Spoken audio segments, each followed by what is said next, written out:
അപ്പുറത്തും ഇപ്പുറത്തുള്ള പെമ്പിളരെ കണ്ട് പഠിക്കണം. രാവിലെ എണീച്ച് മുറ്റമടിച്ച് വെള്ളം കോരി അമ്മമാരെയൊക്കെ സഹായിച്ച് കെട്ടുപ്രായം കഴിഞ്ഞിരിക്കുന്ന പെണ്ണാണ് നീ. അന്യ വീട്ടിലോട്ട് പോണം.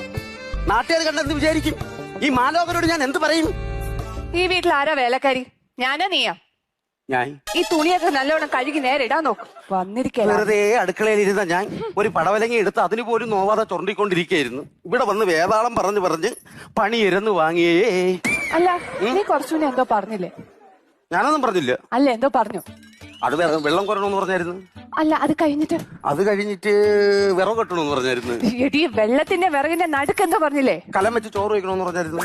അയ്യോ അല്ല, കല്യാണം എന്നോ പ്രായം എന്നോ എന്തൊക്കെ പറഞ്ഞില്ലേ? അത് കല്യാണ പ്രായം കഴിഞ്ഞിരിക്കണെന്ന് പറഞ്ഞു. എന്നെ കണ്ട കല്യാണ പ്രായം തോന്നുന്നു. നിന്റെ കാര്യമല്ല, എന്റെ കാര്യമാ പറഞ്ഞത്. കല്യാണ പ്രായം കഴിഞ്ഞ് നിൽക്കുന്നെന്ന്. ഓ, അല്ലെങ്കിൽ ആരോട് പറയാൻ? ഈ വീട്ടിലെ അടുക്കളയിലെ പുകയും കൊണ്ട് എല്ലാം കൊണ്ട് തുമ്പപ്പൂ കണക്കിരുന്ന പെണ്ണാണ് ഇപ്പൊ ശവനാറിപ്പൂ കണക്കായി. അപ്പുറത്തും